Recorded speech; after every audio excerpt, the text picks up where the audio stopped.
antes de llegar a la tierra prometida. ¿Sabes cuál era el centro de atención de ese pueblo? El santuario. El santuario siempre estaba en medio del campamento y todas las tribus se colocaban de manera estratégica allí alrededor del santuario. La idea era que cuando ellos abriesen su carpa, lo primero que vieran era el santuario. Y ese santuario les recordaba la presencia constante de Dios con su pueblo. Lo curioso es que allí no solamente se ofrecían sacrificios todos los días, sino que una vez al año, a lo cual se le llamaba el día de juicio o día de expiación o Yom Kippur, se ofrecían 2 animales, 2 machos cabríos, y allí se iniciaba un juicio o purificación del santuario. Bienvenido, está comenzando Biblia Fácil. Hoy hablaremos acerca de un asunto tan importante que ocurrió en el pueblo de Israel y cómo eso era tan importante para la comprensión de todos los cristianos. Bienvenido, estás con toda tu familia, un grande abrazo para ti, que Dios te bendiga, gracias por acompañarnos. Esta es la 9ª temporada de Biblia Fácil. Si quieres ver las otras temporadas, tú puedes ingresar a nuestro blog nuevotiempo.org/Biblia Fácil. Bienvenidos también, amigos. Qué bueno es compartir con ustedes. Qué bueno es que aquí estemos representando a diferentes países, ¿verdad? Está Ecuador, Perú, Paraguay, Bolivia, Chile, Uruguay, Argentina. ¿Qué país me estoy olvidando? ¿Está todo? ¿Algún país no mencioné? Está todo, ¿no? Bueno. Y bueno, y no solamente este es un programa que mira a personas de Sudamérica, sino también hay muchas personas allá en México, en Colombia, Centroamérica, Norteamérica, en todo el mundo, desde Europa y en todos los continentes hay personas que nos escriben semana a semana dando una apreciación muy positiva. Y nos encanta ver siempre esas decisiones tomadas a favor, no de una religión, no a favor de una iglesia, sino a favor de la palabra de Dios. En este tiempo final, la palabra de Dios tiene que ser exaltada. No un hombre, no un líder, no una placa de iglesia, sino la Biblia. Y gracias por acompañarnos siempre en este estudio. Hoy vamos a hablar sobre un tema tan interesante. Nuestro tema será un cordero y un macho cabrío. ¿Escucharon ustedes hablar acerca de machos cabríos? Su equivalente sería un buey, ¿verdad? A un lenguaje más simple. ¿Recuerdan ustedes en Daniel 7? Esto nos va a ayudar para introducir el tema de hoy. Daniel 7 hablaba acerca de 4 bestias. ¿Cuál era la primera bestia? Un león. La segunda, un oso. Tercera, un leopardo. Cuarta, una bestia terrible. Estas 4 bestias representaban a los 4 mayores imperios en el mundo, que por supuesto hoy son historia. Babilonia, Medo-Persia, Grecia y Roma. Solo que de Roma quedaría algo hasta los últimos días, como nos mostraba en el sueño de Nabucodonosor. Ahí encontramos entonces el equivalente. Dios mostró a Nabucodonosor el suceso de los imperios, pero le mostró solamente la parte política, la lucha entre ellos. Sin embargo, Dios mostró la misma visión al profeta Daniel y a ese suceso de imperios, a ese proceso, a esa lucha, aumentó un elemento, que es el elemento religioso.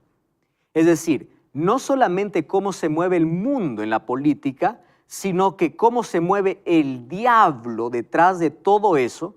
A veces nosotros estamos entretenidos, ¿verdad? Mirando aquí problemas, crisis, política por acá, política por allá, pero no sabemos que hay un poder actuando de la misma manera, pero en contra de los hijos de Dios. Y Dios está al control de la historia, pero el diablo también quiere romper los planes de Dios. El diablo sabe que está perdido, sabe cuál es su final, pero trata de impedir, trata de atrasar, trata de meterse, trata de interferir para que Dios no cumpla sus planes. Sin embargo, sabemos que Dios siempre es el victorioso. Ahora, lo interesante es que en la 4ª bestia, que era terrible, la cual representaba Roma, y cuando hablamos de Roma en sus 2 fases, ¿se acuerdan? La Roma imperial y la Roma papal. Porque cuando los césares salieron del escenario, ¿quién quedó en la silla de César? El Papa. Entonces, es por eso que esta bestia apareció con 10 cuernos. Esos 10 cuernos dice la Biblia que serían 10 reyes. Mientras Daniel estaba mirando los cuernos, vio que salía un cuerno pequeño. Esos 10 cuernos, ¿a qué representaba? A 10 tribus bárbaras que dividirían el imperio. Comenzaron en el año 351 y lo derribaron en el año 476. Ustedes saben que uno de las cosas que prepararon la caída del imperio romano fue la inmoralidad, como ya les mencioné en algún momento, fue la corrupción, la cultura que ellos adquirieron era una cultura de desorden, a pesar de que políticamente eran ordenados y eran fuertes, pero cuando la moral cae, todo se destruye, a lo que nuestro mundo hoy está llegando. Ahora, Constantino tiene o comete un error grave cuando era emperador, un error político. Constantino fue el primer emperador que se bautizó y se hizo cristiano. Solo que al ingresar al cristianismo, él traía todas sus costumbres paganas. Él era un adorador del sol. Es por eso que instaló el día domingo como adoración, porque él seguía adorando a su Dios, pero ahora diciendo yo soy cristiano. Y muchas costumbres paganas ingresaron dentro de la iglesia. Y cuando la Biblia fue retirada, esas costumbres fueron puestas como dogmas, que lamentablemente hasta hoy se siguen practicando y se seguirán practicando. Solo que Constantino, ¿qué cosa hizo? Él hizo una ciudad en su nombre y él trasladó para la capital de su imperio esa ciudad. Ustedes se acuerdan de Constantinopla, ¿verdad? Su orgullo le llevó a mover la capital. Y cuando él movió en el año 350, a partir del año 351, Roma empezó a debilitarse porque es allí donde aprovechan las tribus extranjeras a posesionarse de Roma. Y eso es lo que ocasiona la caída. El año 476, Odoacro desafía a Rómulo Augusto, que es el último emperador romano, y Roma es dividido. ¿Por qué? Porque ahora empieza una lucha entre esas tribus. Ahora, esas 10 tribus formaron lo que hoy conocemos como Europa. Ahora, también nosotros hemos visto que a partir del año 538 es recién donde el Papa tiene un poder absoluto. Antes no. ¿Qué sucede en el año 538?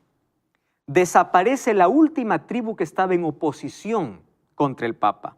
¿Recuerdan que habían 3 tribus que estaban en oposición? Muy bien. Desaparece. ¿Por qué? Porque los eliminan. Y al ser eliminados, entonces él tiene poder absolutista, él puede hacer lo que quiere.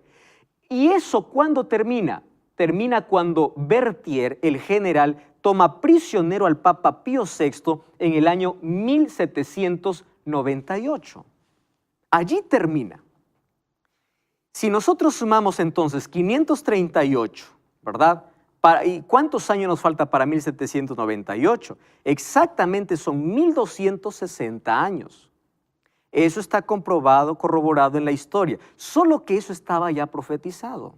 No solamente en Daniel, sino también en Apocalipsis, que perseguiría a los hijos de Dios por tiempo, la mitad de un tiempo. Apocalipsis que dice 42 meses, 42 por 30 que trae cada mes, son 1260 días. Y 1200, si nosotros aplicamos día por año, como se debe aplicar en profecía, hoy lo vamos a ver eso, entonces da 1260 años. La profecía es exacta, totalmente. Ahora entramos al capítulo 8. Y en el capítulo 8 se nos presenta ya no los 4 imperios, sino 2. La pregunta es, ¿por qué ya no se presentan Babilonia? Porque Babilonia ya pasó a la historia. Ahora aparece bajo 2 nuevos símbolos. Recuerdan que estamos en parte profética. Y un símbolo no se debe leer o interpretar como se lee. Un símbolo se debe buscar un equivalente. Solo que aquí no necesitamos interpretar porque un ángel le da la interpretación a Daniel y le dice, mira, lo que te he mostrado o lo que tú has visto significa esto. Ahora aparece en el escenario 2 animales. Un carnero y un macho cabrío. Miren el capítulo 8 de Daniel. Vamos a abrir la Biblia. Daniel capítulo 8. Es interesante. En el año tercero del reinado del rey Belsasar, aquí está retrocediendo Daniel a cuando Babilonia todavía existía. Yo, Daniel, tuve una visión después de aquella visión que había tenido antes. Yo estaba en Susa, que es la capital del reino. Recuerden que ahora están en el reino de ¿quién? De Medo-Persia. En la provincia de Elán, en la visión yo veía que estaba junto al río Ulai. Alcé mis ojos y miré qué cosa dice. Un carnero que estaba delante del río. ¿Qué tenía este carnero? 2 cuernos. Y aunque los cuernos eran altos, ¿qué cosa dice? Uno era más alto que el otro. ¿Ustedes se acuerdan del oso? ¿Qué cosa tenía el oso? Una parte más alta que la otra. ¿Qué cosa tiene el carnero? 2 cuernos. Solo que uno es más alto que el otro. Y el otro creció más. ¿A qué se está refiriendo? A Persia, que creció más que Media. Vi al carnero que hería con los cuernos, fíjense qué dice, ¿a dónde? Al poniente, al norte y al sur. ¿En cuántas direcciones? 3. ¿Recuerdan que el oso tenía 3 costillas en la boca? Correcto. Ahí están las 3 direcciones, las 3 conquistas de Media y Persia, a Egipto, a Babilonia y a Lidia. Pero ustedes pueden decir, bueno, ¿y cómo sé de qué representa ello? Vayan al versículo 20, vamos a dejarnos de misterios. El versículo 20 tiene la interpretación. Dice así, en cuanto al carnero que viste que tenía 2 cuernos, ¿qué cosa dice ahí la Biblia? Estos son los reyes de Media y Persia. ¿Necesitamos aquí crear algún símbolo, decir quién representará? No, está explicado. Entonces, ahora Medo-Persia está representado ¿con qué? Como un carnero, ¿correcto? Solo que aquí, ¿por qué cambia de imagen? Esa es la pregunta. Porque Dios muestra a Daniel un trasfondo diferente. Detrás de la lucha entre Medo-Persia y Grecia, Dios quiere mostrar 2 animales que eran representados en un sacrificio especial que tenía el pueblo de Israel. Ustedes saben que el pueblo de Israel todos los días ofrecía un cordero.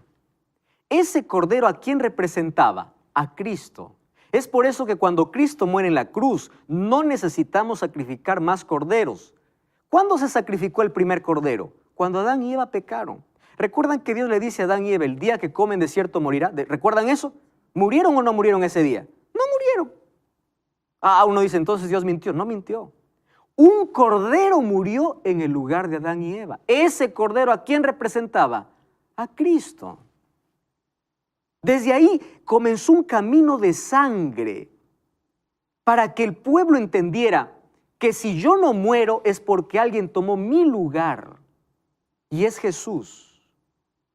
Un cordero era sacrificado todos los días.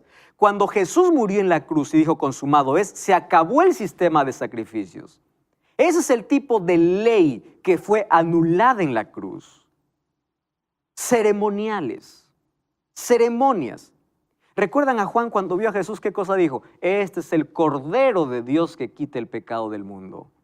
El verdadero Cordero de Dios. Ahora, aquí es representado por un carnero que entraba en un día especial. Ahora lo vemos. Vamos a seguir en el versículo 2, ¿les parece? O en el versículo 3 de Daniel 8. No, mejor vamos al versículo 5. Mientras yo consideraba esto, ¿qué cosa venía? Dice, un macho cabrío. Wow. Ahora, ¿quién es este macho cabrío? Del lado del poniente sobre la faz de la tierra, y venía sin tocar la tierra. Y aquel macho cabrío tenía un cuerno notable en sus ojos. Vino hasta el carnero de 2 cuernos que yo había visto en la ribera del río, corrió con furia, lo vi llegar junto al carnero, se levantó contra él, lo hirió con sus 2 cuernos, el carnero no tenía fuerzas para hacerle frente, lo derribó a la tierra, lo pisoteó y no había nadie quien lo defendiese. Versículo 8, el macho cabrío creció en gran manera, pero cuando estaba en su mayor fuerza, de aquel gran cuerno fue quebrado. Y en su lugar salieron otros 4 cuernos notables hacia los 4 vientos del cielo. ¿Recuerdan ustedes en la visión anterior un leopardo con 4 cabezas? Aquí que aparece un macho cabrío con 4 cuernos. ¿Y quién es ese cuerno que sale? Vamos al versículo 22 entonces. ¿Qué cosa dice? En cuanto al cuerno, el versículo 21, el macho cabrío, ¿qué cosa dice? Es el rey de Grecia. Y el cuerno que tenía entre sus ojos, ¿a quién es? El rey primero. ¿Y quién fue el primer rey? Alejandro. Ustedes se dan cuenta como cada vez que la profecía se repite hay una mayor luz para su comprensión. ¿Y por qué se repite? Porque aquí van a haber más detalles. Es así como Dios muestra el plan. Cada vez mayor luz, mayor revelación. Primero a pocos, ¿verdad? Para que pueda comprender el ser humano. Ahora fíjense una cosa. Ahí en Daniel 8 vemos entonces una pelea. ¿Entre qué? Entre un carnero y un macho cabrío. Cuando dice que venía sin tocar la tierra, ¿recuerdan ustedes que el leopardo cuántas alas tenía? 4. ¿Qué significaba las alas? Velocidad. Cuando dice que venía sin tocar la tierra, ¿qué decía? Era imparable. Alejandro con 35,000 soldados empezó a conquistar en medio de 10 años casi todo el mundo antiguo.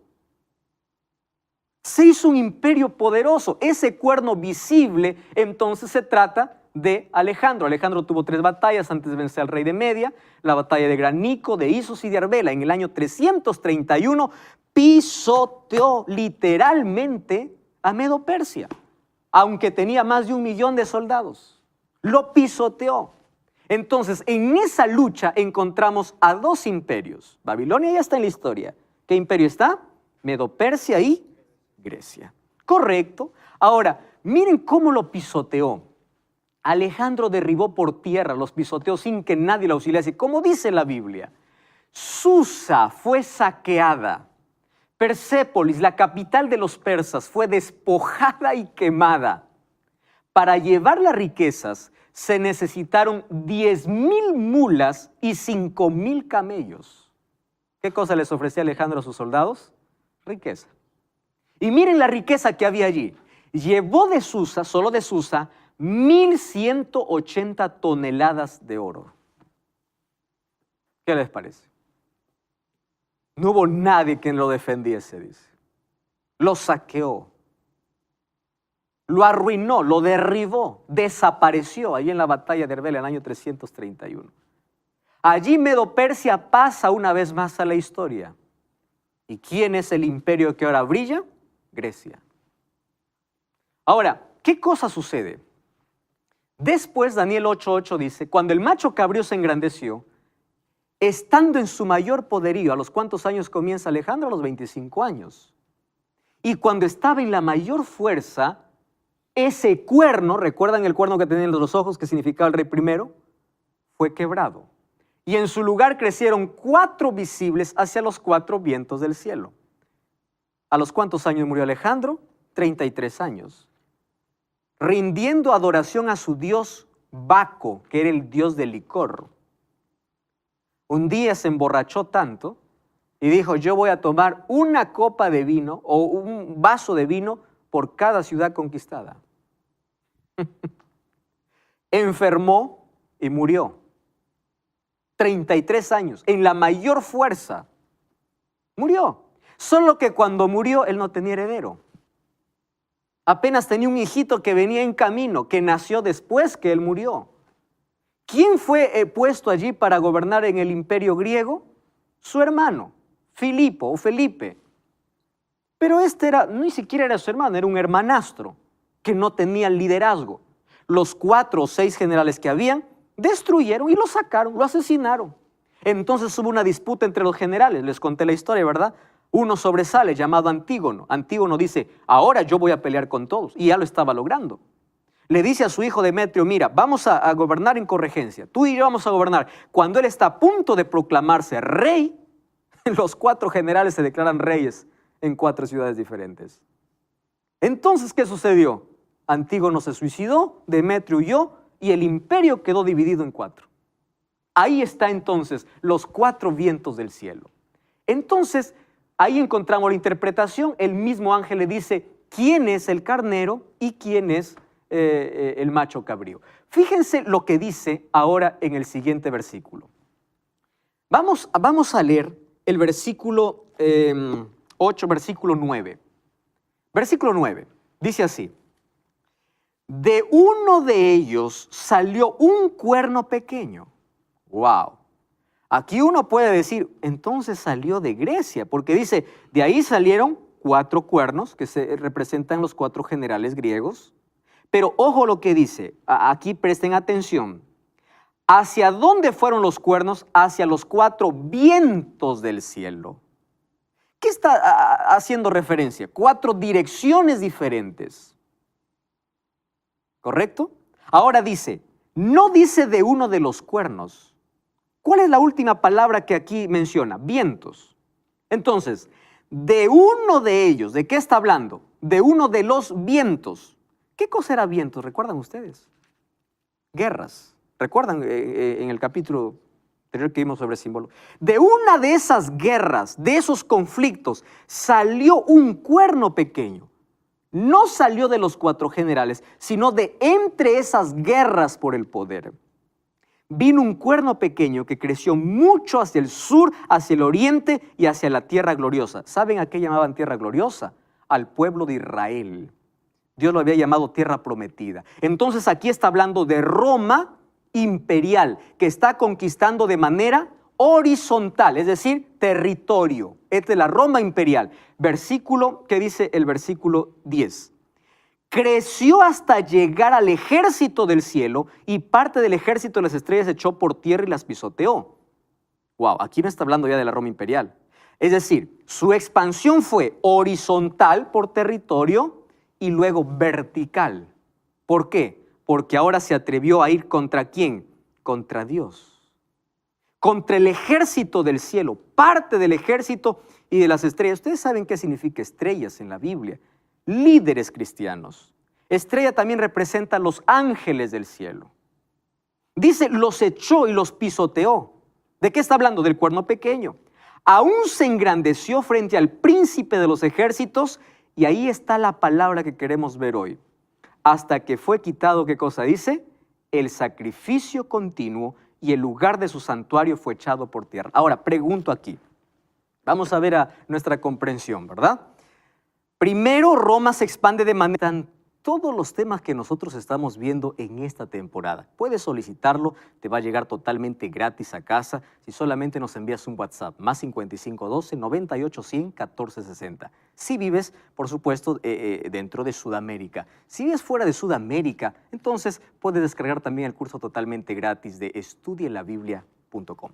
Estamos hablando acerca de Daniel capítulo 8, sobre el cuerno pequeño que aparece una vez más con las características que ya vimos anteriormente. Entonces nosotros ya identificamos a quién se refiere cuando hablamos de cuerno pequeño.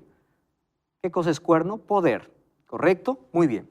Se dice pequeño por la manera como inició, pero luego se engrandeció tanto que incluso quiere destronar a Dios, o en su mente destronó a Dios. Se engrandeció hasta el ejército del cielo, y la palabra que aquí nos llama la atención dice, y quitó el sacrificio. Luego vamos a ver las otras expresiones, porque ahí dice, tiró la verdad por tierra y prosperó. Ya les mencioné cómo tiró la verdad por tierra.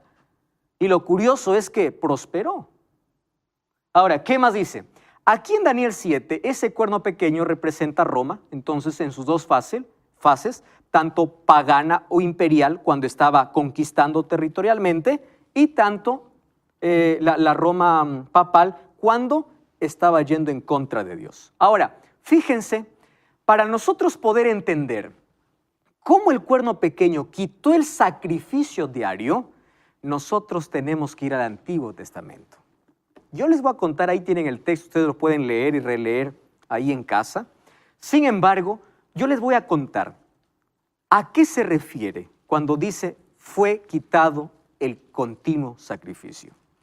Éxodo capítulo 29 nos habla de que el pueblo de Israel, ¿correcto? El pueblo de Israel hacía dos tipos o un sacrificio que se llamaba el sacrificio diario.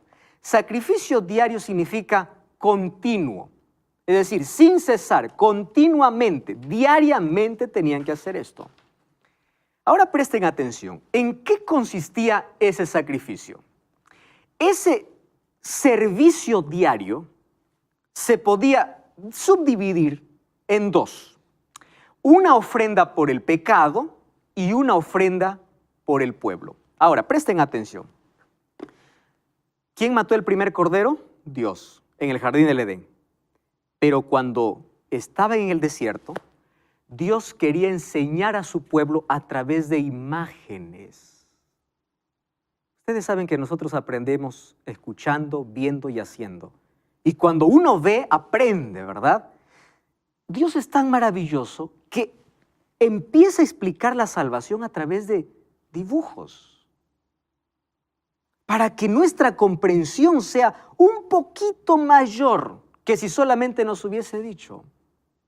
Y dice, haz un santuario. Eso les conté al comienzo. Y ese santuario tenía un modelo del modelo que estaba en el cielo. Eso veremos en el próximo capítulo. Cuando Moisés elaboró el santuario, ese santuario tenía un atrio, que era la parte de afuera, ¿correcto? Un atrio. En ese atrio había un altar y un lavatorio. Luego había una puerta, cortina, y estaba el primer compartimento que se llamaba lugar santo. ¿Están entendiendo ahí? En el lugar santo habían tres cosas. Estaba el altar de incienso, que era un perfume que día y noche estaba ardiendo. Estaba una mesa con 12 panes, que representaba a las 12 tribus de Israel. ¿Y el pan a quién representa? A Cristo. Y había también un candelabro con 7 brazos. ¿Qué era Cristo? ¿A qué representaba el pan? A Cristo. ¿A qué representaba el candelabro? A Cristo. Es decir, todo el santuario, ¿a quién representaba? A Jesús. Afuera, ¿quién estaba? El sacerdote. Entonces, todo el año, el sacerdote ofrecía sacrificio. No se olviden que tenía 2 compartimentos. El primero que estaba, lugar santo. Y el segundo compartimento era el lugar santísimo. Hasta el lugar santo llegaba el sacerdote todos los días. Pero al lugar santísimo solamente entraba el sumo sacerdote una vez al año. A eso se llama Yom Kippur o día de juicio. Cuando el sumo sacerdote entraba una vez al año, ¿a dónde? Al lugar santísimo. ¿Qué había en el lugar santísimo? Estaba el arca del pacto. ¿Y qué estaba dentro del arca del pacto? El maná, la vara de Aarón que floreció y la ley de Dios. ¿Dónde estaba? En el lugar santísimo. Ahora, les explico. El servicio diario consistía, primero, ¿qué cosa era la ofrenda por el pecado? Yo soy un pecador, ¿correcto? Entonces, por favor, Daniel, ven para acá. Ayúdame. Solamente párate ahí, ¿está? Yo vivo en este extremo, aquí está mi campamento y yo pequé. Entonces, yo, como pecador, tengo que morir porque la paga del pecado, ¿qué cosa es? Es muerte. Pero yo no quiero morir. Hay alguien que muere en mi lugar. ¿Quién muere? Un cordero. Tomo una ofrenda, tomo un cordero, llevo el corderito, tiene que ser el mejor, porque representaba ¿a quién? A Jesús. Tenía que ser sin defecto. Tomaba el cordero y me iba ¿a dónde? Al sacerdote. ¿Dónde me estaba esperando? Ahí afuera, en el atrio, afuera. Porque afuera estaba el altar del sacrificio. Yo ingresaba y yo traía mi corderito, que era el animal más puro e inocente. Entonces tú, Daniel, vas a representar al sacerdote. Yo vengo con el cordero y yo no voy a permitir, yo no te voy a dar que tú mates el cordero, sino que tú como sacerdote me vas a entregar un cuchillo, ¿correcto? Entonces, yo recibo el cuchillo y yo mato el cordero. Es decir, yo mismo, ese cordero está muriendo por mi culpa. Degollo el cordero, su sangre. Aquí me ensucia, pero yo estoy limpio por dentro. ¿Qué cosa haces tú como sacerdote? Tú tomas la sangre del cordero y ¿a dónde te diriges? Al lugar santo. ¿Correcto? Ahí en el lugar santo, junto a los cuernos del altar donde estaba el altar del incienso, esparces la sangre. Tú sales y yo estoy esperándote aquí. Cuando tú sales, dices, solucionado. ¿Qué quiere decir? Antes de que yo mate el cordero, ¿sabes qué cosa ocurrió? Yo cerré mis ojos, recuerda que tú eres sacerdote, yo cerré mis ojos y puse mi mano encima de la cabeza del cordero. ¿Qué cosa estaba haciendo? Confesando mi pecado. No te confesaba a ti. ¿A quién confesaba? Al cordero. Entonces mira, ¿cuál es tu función? Mi pecado era transferido ¿a dónde? Al cordero. Tú tomabas la sangre y ¿a dónde metías el pecado? Al santuario. Entonces mi pecado iba de mi pecado al cordero. El sacerdote todo lo que hacía era tomar esa transferencia y ¿a dónde lo llevaba? Hacia el santuario. Gracias, Daniel. Ahora escuchen lo siguiente. Así funcionaban las cosas. Además, el sacerdote, ¿qué cosa era lo que hacía todos los días? Ofrecía un sacrificio todos los días, en la mañana y en la tarde. Ustedes recuerdan que Daniel oraba 3 veces al día. ¿Y oraba en dirección a dónde? ¿Por qué? Porque era hora de sacrificio. ¿Y por qué sacrificaba el sacerdote un cordero? Por aquellos que estaban tan lejos y no podían venir. Ahí había un cordero sacrificándose por ellos. Por aquellos tan pobres que no tenían algo que traer. Ahí había un cordero sacrificándose. Eso era ¿qué cosa? El servicio diario. ¿Comprenden? Ahora, mi pecado era transferido ¿a dónde? Al cordero. El sacerdote lo transfería ¿a dónde? ¿Dónde paraba mi pecado entonces? En el santuario. Entonces el santuario funcionaba como un tipo de almacén. ¿Correcto? Todos los días ingresaba simbólicamente el pecado. Eso era símbolo. Allí el sacerdote ingresaba, colocaba la sangre, volvía y era perdonado. Y ese cordero representaba a Cristo. Ahora, ¿qué sucedía entonces? Como todo el año entraba pecado al santuario, ¿qué necesitaba el santuario? Ser limpiado, ser purificado. Esa purificación se llamaba expiación o día de juicio. ¿Comprenden ese asunto?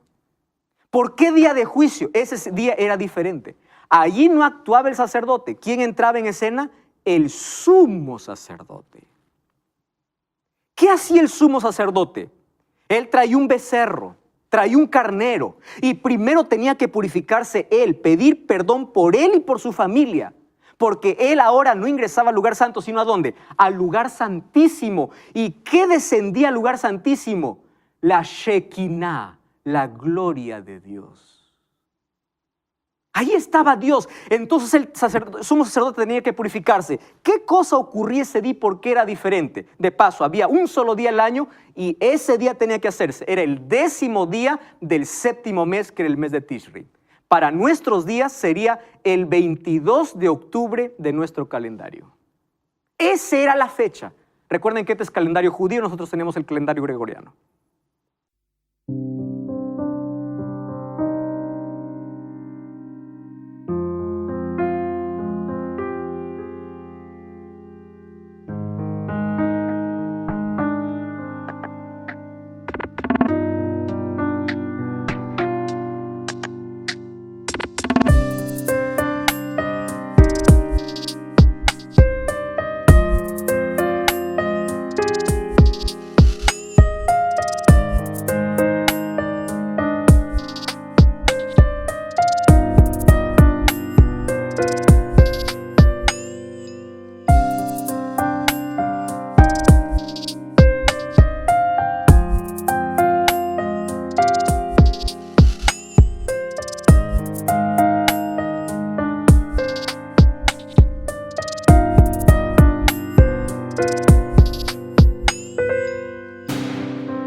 ¿Correcto? Ahora, ese 22 de octubre era día de expiación.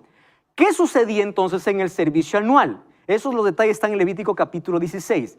En ese servicio anual traían 2 machos cabríos y echaban suertes. Uno era para Jehová y el otro era para Azazel. Azazel era el nombre de Satanás que se daba allí. Entonces, quien salía sorteado por Jehová, moría. ¿Correcto? Moría, lo mataban. Solo que la sangre de ese macho cabrío por Jehová ya no entraba como transferencia porque era sangre limpia. ¿Recuerdan que la sangre que hacía ingresar el sacerdote estaba contaminada porque llevaba mi pecado? Este macho cabrío no lleva el pecado de nadie. Es puro. El sumo sacerdote toma la sangre del macho cabrío y ¿a dónde se dirige? Ya no al lugar santo, al lugar santísimo. En el lugar santísimo, allí empieza a esparcir 7 veces la sangre. Sale, después que ha hecho expiación, obviamente ha pedido perdón por él y por su familia. Sale, y cuando sale empieza a hacer lo mismo con cada mueble del santuario. ¿Qué está haciendo el sumo sacerdote? Purificando. ¿Con qué se purifica? Con sangre. Sangre limpia, ya no contaminada. Cuando sale el sumo sacerdote, el pueblo está fuera asustado, porque es un día de juicio. Quien no estaba preparado moría. Entonces, cuando sale el sumo sacerdote, ¿quién viene? El otro. ¿Recuerdan el otro animalito? ¿Por quién fue sorteado? Por el que representaba a quién, al diablo. Acabó aquí de purificar, sale el sumo sacerdote, coloca sus manos sobre ese macho cabrío. Quiere decir, todos los pecados que entraron al almacén, ahora vamos a tirar al basurero. Ese animalito representaba el basurero final. Porque ¿a quién representaba el diablo? Finalmente, algunos dicen el diablo entra en la escena de santificación. No, el diablo solamente es el responsable por todos los pecados que hizo entrar ¿a dónde? Al santuario. Entonces se confiesa allí delante de ese animal y 2 hombres llevan a ese animal ¿a dónde? Al desierto. Muy lejos. Y ahí tiene que morir ese animal. ¿A qué representa eso? A Satanás cuando se queda preso aquí en este mundo por 1000 años, recuerdan en Apocalipsis 20. Esa es la manera como Dios erradica el pecado. Así los enseñaba al pueblo. Ahora fíjense, en ese día de purificación, en ese día se santificaba o en ese día se purificaba el santuario. ¿Qué cosa hizo el cuerno pequeño? Tiró. ¿Qué significa tirar? Sacar. ¿Por qué? Porque él instituyó un propio santuario cuando ya no era necesario. Cuando Cristo murió, acabaron los sacrificios, acabaron los sacerdotes. Pero el cuerno pequeño hizo su propio santuario y echó por tierra porque falsificó el sistema del santuario. ¿Cómo lo falsificó? Ahora, Cristo era quien perdonaba pecados, ya no un cordero ni un sacerdote. Entonces, ¿qué cosa hizo el cuerno pequeño? En lugar de dirigir a la gente hacia Jesús, ¿a quién lo dirige? A un sacerdote humano. Eso significa echar por tierra el sacrificio de Cristo. Cada vez que se celebra la misa, miren, el sacrificio de Cristo y el sacrificio de la Eucaristía, la misa, son un solo sacrificio. La víctima es una y la misma. La misma es ofrecida inmediatamente el oficio de los sacerdotes, quien entonces se ofreció al mismo en la cruz. Solamente la manera de ofrecer es diferente. En ese sacrificio divino que es celebrado en la misa, el mismo Cristo que se ofreció a sí mismo en una manera cruenta, en la cruz ahora es ofrecido de manera incruenta. ¿Qué dice el sacerdote? En cada misa nosotros aquí convertimos el pan en el cuerpo. Convertir. Es decir, vamos a sacrificar nuevamente. ¿Acaso el sacrificio de Jesús no fue único? Eso es falsificar. ¿Qué cosa más? Al poner la intercesión humana en los oficios de su sacerdocio, estableciendo el confesionario, ofreciendo en cada misa un sacrificio que afirma sacrificar de nuevo a Cristo, el papado no solo ha eclipsado el ministerio de Cristo, sino que lo ha anulado levantando un sacerdocio contrario. Cuando Cristo murió acabó ese sistema porque todo eso era sombra de lo que iba a venir. Cuando Cristo fue al cielo, Él es nuestro sacerdote, nuestro sacrificio, nuestro sumo sacerdote. Pero ¿qué hizo el cuerno pequeño? Levantó uno parecido para quitar los ojos de Cristo. Ahora, miren, este texto es impresionante. Los millones de creyentes, lejos de ser llevados a Cristo, van ¿a dónde? A un sacerdote, hoy. Quien en vez de dirigir O quién a su vez los dirige a quién, a los santos o a María. En un camino diferente al que Jesús dijo, venid a mí. No dijo, anda Pedro, anda Pablo, anda María, ven a mí. Jesús dijo, nadie viene al Padre sino por mí. No dijo, nadie viene al Padre primero que otro interceda. Por mí, yo soy el intercesor, dice Jesús. Todas estas acciones sustitutorias sacerdotales, papales, contrarias a la que Cristo realiza en su santuario, son las que han echado por tierra el lugar de su santuario. ¿Y qué cosa han hecho? Los han contaminado. Entonces, lo mismo que ocurrió en la tierra con la contaminación del pecado, el sistema papal, al echar por verdad, al echar por tierra la verdad, ¿qué cosa contaminó? El santuario en el cielo. Entonces, así como se purificaba el santuario en la tierra, era necesario ¿qué? Una purificación del santuario ¿dónde? En el cielo. Eso vamos a ver en el próximo capítulo. Porque ahora Cristo va como sacerdote. Y no solamente va a actuar como sacerdote, sino también como sumo sacerdote. Al nombrarse pontífice máximo, vicario hijo de Dios, consuma su atrevimiento contra Cristo mismo. Miren lo que hace. Anula su intercesión. Trae al suelo el ministerio de Cristo. Cristo es atacado de forma atrevida en su santuario, anulado y pisoteado. Es así como se consumó la abominación desoladora, adulterando todas las verdades tocantes a la salvación provista por Dios mediante el sacrificio de Jesucristo. Eso es lo que la Biblia llama abominación. ¿Saben una cosa?